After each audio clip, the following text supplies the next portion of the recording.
In the pre-dawn darkness of January 28, 1547, it finally happened.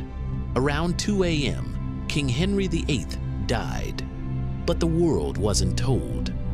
For nearly 3 full days, the death of the most powerful man in England was a state secret.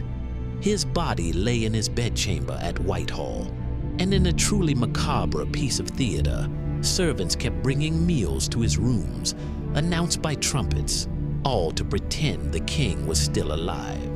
So why the elaborate deception? The answer, as it so often is, comes down to one thing: power. Henry's will said that England should be governed by a regency council of 16 men, all with equal authority, until young Edward was old enough to rule. He designed the system specifically to stop any one man from seizing control. But Henry's will was just a piece of paper. One man, Edward Seymour, the new king's uncle, had no intention of sharing power.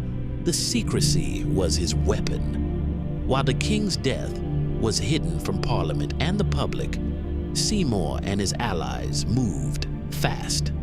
They secured the young King Edward VI, consolidated their power, and essentially staged a palace coup. By the time the Lord Chancellor finally announced the king's death to a tearful Parliament on January 31st, it was a done deal. The Council of Equals was a fantasy. Edward Seymour would rule England as Lord Protector. The transition of power was smooth on the surface, but it was a smoothness achieved through conspiracy. This cover-up set the stage for all the legends that followed.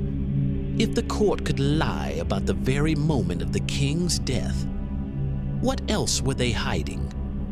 The secret, while politically useful for Seymour, created an information vacuum, and human nature abhors a vacuum.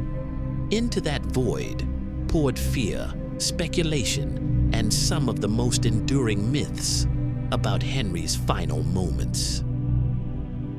Of all the legends about Henry's deathbed, none is more persistent than his supposed last words.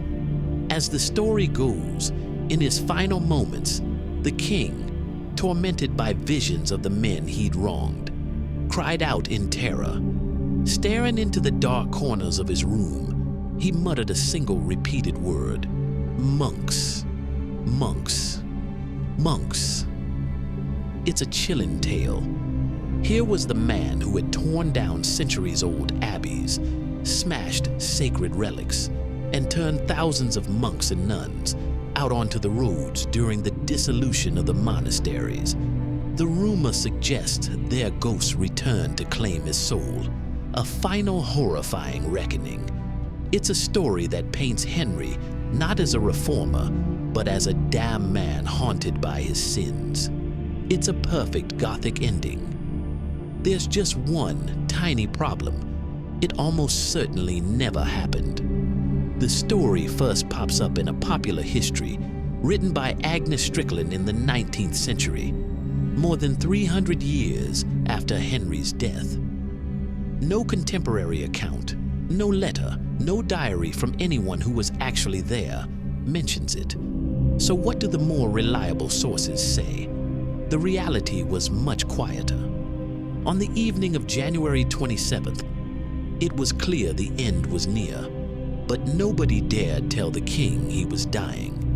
That grim task fell to his loyal servant, Sir Anthony Denny, who bravely told Henry that, in man's judgment, he was not like to live. Henry didn't panic. He reacted with quiet resignation, saying he believed the mercy of Christ was great enough to pardon all his sins. When asked if he wanted a priest, Henry asked for Archbishop Thomas Cranmer, a leader of the Reformation and one of his few true friends. But in a final display of his famous stubbornness, he added, "I will first take a little sleep, and then, as I feel myself, I will advise on the matter." He slept, but by the time Cranmer arrived, The king had lost the power of speech. He was barely conscious. Cranmer, holding his master's hand, asked him to give a sign that he died in the Christian faith. Henry, unable to speak, gave the archbishop's hand a slight squeeze. Shortly after, he was gone. There were no ghostly monks or cries of terror. The legend of his last words tells us more about how later generations wanted to remember Henry as a tyrant tormented by guilt. The reality was less dramatic, but perhaps more poignant. After days of secrecy, it was time for the public spectacle. A king's funeral in Tudor England was a magnificent piece of political theater. On Valentine's Day, February 14th, 1547, the 4-mile-long funeral cortege began its journey from Westminster to Windsor. The centerpiece was the king's massive lead coffin, draped in rich blue velvet. On top rested a life-sized, realistic wax effigy of the king, dressed in velvet and fur, wearing a crown and holding a scepter. This effigy represented the undying nature of the monarchy itself. The king's body might be dead, but the king lived on. The procession made an overnight stop at Sion Abbey, and it's here, inside a monastery Henry himself had shut down, that the most gruesome legend of all takes root. The story, spread by Henry's Catholic detractors, claimed that during the night, the coffin burst open from the pressure of the decomposing corpse. But the story gets worse. According to the legend, a stray dog crept into the chapel and began to lick up the king's blood and fluids from the floor. This detail was no accident. It was a powerful callback to a prophecy. Years earlier, a Franciscan friar named William Peto had preached against Henry's divorce, comparing him to the wicked King Ahab from the Bible and prophesying that, like Ahab, dogs would one day lick his blood. With this story, the prophecy was hideously fulfilled. It was a tale of divine retribution. Is it true? Probably not. It's more likely a brilliant piece of propaganda. It's possible the heavy coffin did leak, and when the vault at Windsor was opened in 1813, Henry's coffin was noted to be damaged. But this could have happened later. The story of the exploding corpse is almost certainly an exaggeration that combined the real fact of Henry's decaying body with a specific prophecy to create an unforgettable image of damnation. After the long journey, the mighty king was finally brought to St. George's Chapel in Windsor Castle. His will was explicit. He was to be buried next to his third wife, Queen Jane Seymour. Of all 6 wives, why her? Why Jane, the quiet queen, who had died 9 years earlier? It had little to do with romance and everything to do with legacy. Jane Seymour was the only one of Henry's wives who gave him what he craved above all else: a legitimate male heir, the future King Edward VI. In Henry's eyes, this made her his only true wife. Her death, from complications of childbirth, froze her in his memory as the perfect queen. By being buried with Jane, Henry was cementing the legitimacy of his son's reign. The tomb would represent the unshakable foundation of the Tudor succession. Even in death, she was his perpetual consort. The magnificent tomb he planned for them was never completed, and its parts were eventually sold off. So instead of a glorious mausoleum, Henry lies under a simple marble slab. But his wish was granted. He lies beside Jane Seymour, a final testament to the obsession that drove his entire reign, securing the Tudor dynasty. In the paranoid Tudor court, death was rarely seen as simple. For a king as divisive as Henry VIII, the specter of foul play was never far away. The fear of poison was a constant anxiety for Henry. He even employed official food tasters.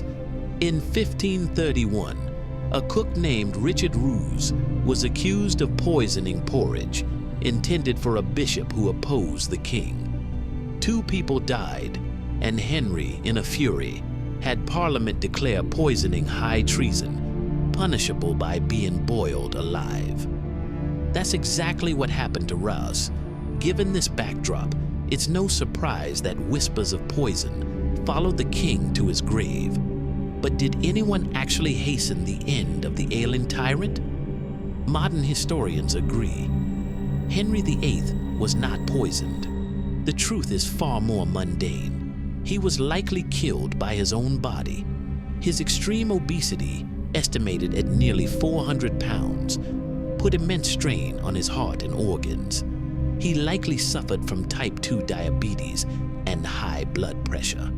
The most significant factor, however, was probably the chronic ulcer on his leg from a jousting injury in 1536.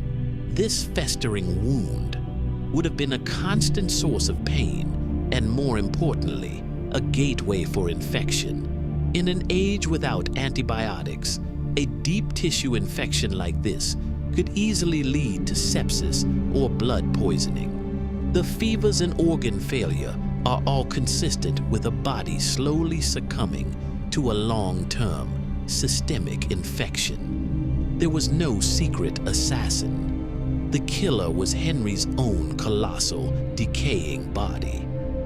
So how does a man become a legend? For Henry VIII, his death was the crucible where the myth was forged. The stories that grew around his final days, the exploding corpse, the ghostly monks, were a collective attempt to grapple with the legacy of a king who had changed a nation forever. Think of the man he'd been. In his youth, Henry was the epitome of a Renaissance prince, handsome, athletic, and charming. He built his identity on strength and absolute power. Now, contrast that with the reality of his end.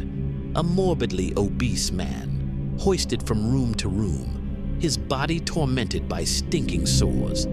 This chasm between the myth of the mighty king and the pathetic reality of the dying man had to be filled with stories. The rumors served different purposes for different people. For his Catholic enemies, tales of exploding coffins and divine curses were proof that Henry was a heretic damned by God. They were a form of posthumous victory. For a public rocked by decades of instability, these dramatic legends provided a kind of narrative order to the chaos. They turned a complex political figure into a simpler character from a morality play. The proud king, humbled. Over the centuries, the line between the man and the myth has blurred. We remember the sensational stories more easily than the quiet truths. We remember monks, more than the silent squeeze of a hand. We remember the exploding coffin more than the political scheming that kept his death a secret. These legends, in the end, tell us as much about the anxieties of Tudor England as they do about Henry VIII himself. They were their way of writing the final, dramatic chapter, transforming the messy, painful death of a man into the unforgettable legend of a king. Henry VIII's death was much like his life, a complex mix of immense power, personal tragedy, and political calculation. The scandalous rumors that have clung to his memory for nearly 500 years are a testament to the sheer force of his personality and the scale of the changes he brought to England. While the story of an exploding corpse or a king haunted by monks makes for a better tale, the historical reality is just as compelling. It's a story of a secret plot to seize a kingdom, a testament to the ruthless nature of Tudor politics. It's the story of a man whose final wishes weren't about love, but about securing his dynasty. And it's the story of a quiet, subdued end for a man whose life had been anything but.